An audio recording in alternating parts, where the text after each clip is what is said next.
आज के दिन ये पूजन क्यों करते हैं? क्योंकि आज के दिवस माहेश्वरी वंश का उत्पत्ति का दिवस है, इसलिए हम ये पूजन करते हैं। पर हम सिर्फ भगवान महेश और पार्वती का ही पूजन क्यों करते हैं? क्योंकि उन्होंने ही हमारे इस वंश को जन्म दिया है। कैसे, क्या इसके पीछे की कोई कहानी है? हाँ बेटा।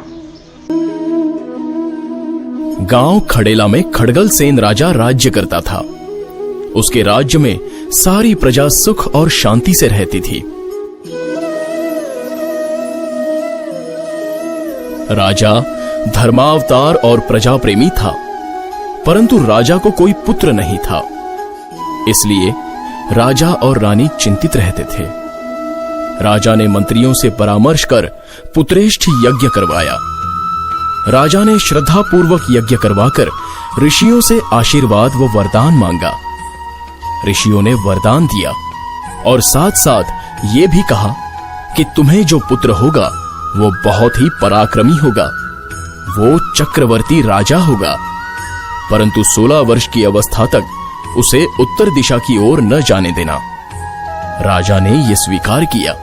एक दिन राजकुमार 72 उमरावों को साथ लेकर शिकार खेलने के लिए जंगल में गया और वहां उसने उमरावों से कहा कि आज हमें उत्तर दिशा की ओर चलना है। सूर्य कुंड के पास जाकर राजकुमार ने देखा, यहां तो 6 ऋषि यज्ञ कर रहे हैं, वेद ध्वनि बोल रहे हैं। ये देखते ही सुजान कुंवर आग बबूला हो गया और क्रोधित होकर कहने लगा कि इस ओर मुनि यज्ञ करते हैं, इसलिए पिताजी ने मुझे इधर आने से रोक रखा था, मुझे भुलाव दिया जा रहा था।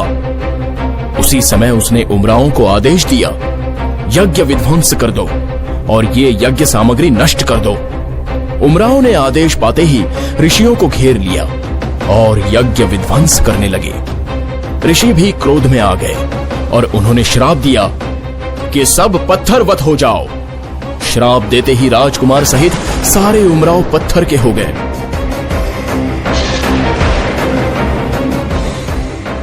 जब ये समाचार राजा खड़गल सेन ने सुना तो अपने प्राण तज दिए। राजकुंवर की कुंवरानी चंद्रावती उमराव की स्त्रियों को साथ लेकर ऋषियों के शरण में गई, अनुनय विनंती की और श्राप वापस लेने की प्रार्थना की। तब ऋषियों ने उन्हें बताया कि हम श्राप दे चुके हैं, अब तुम भगवान गौरी शंकर की आराधना करो। राजकुंवरानी सारी स्त्रियों सहित गुफा में जाकर तपस्या करने लगी। दत्तचित से तपस्या में लीन हो गई। भगवान महेश उनकी तपस्या से प्रसन्न होकर वहां पधारे। झट पार्वती जी ने भगवान शंकर से इन जड़वत हुई मूर्तियों के बारे में चर्चा आरंभ की तो राजकुमारी ने आकर पार्वती जी के चरणों में प्रणाम किया। पार्वती जी ने आशीर्वाद दिया, सौभाग्यवती हो, धन पुत्रों से परिपूर्ण हो, तुम्हारे पतियों का सुख देखो। इस पर राजकुंवरानी ने कहा, माता, हमारे पतिदेव तो ऋषियों के श्राप से पत्थरवत हो गए हैं, अतः आप इनका श्राप मोचन करो।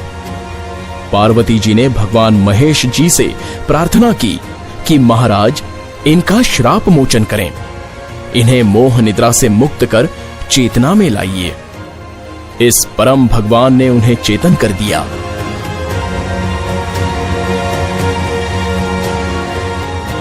चेतन अवस्था में आते ही उन्होंने महेश पार्वती को घेर लिया। इस पर भगवान महेश ने कहा कि क्षमावान बनो और क्षत्रित्व छोड़कर वैश्य वर्ण धारण करो। उमरावों ने स्वीकार किया, परंतु हाथों से हथियार नहीं छूटे। इस पर भगवान महेश ने कहा, सूर्य कुंड में स्नान करो। फिर सब ने सूर्य कुंड में स्नान किया। तब उनके हथियार पानी में गल गए। उस दिन से इस कुंड का नाम लोहागर हो गया। स्नान कर भगवान महेश की प्रार्थना करने लगे। भगवान महेश ने कहा कि आज से तुम्हारी जाति पर मेरी छाप रहेगी, यानी तुम माहेश्वरी कहलाओगे और तुम व्यापार कर इसी में फूलोगे फलोगे। उस दिन ज्येष्ठ शुद्ध नवमी थी, इसलिए माहेश्वरी समाज उत्पत्ति दिन श्री महेश नवमी उत्सव स्वरूप में मनाया जाता है। जय महेश,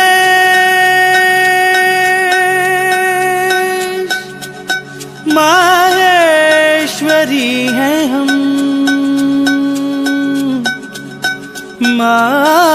माहेश्वरी हैं हम।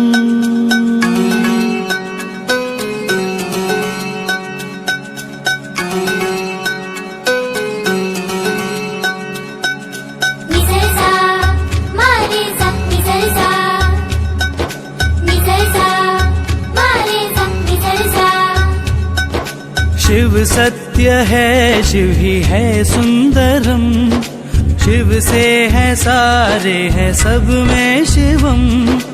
शिव है पिता, शिव ही सखा, शिव के ही वंशज हैं हम।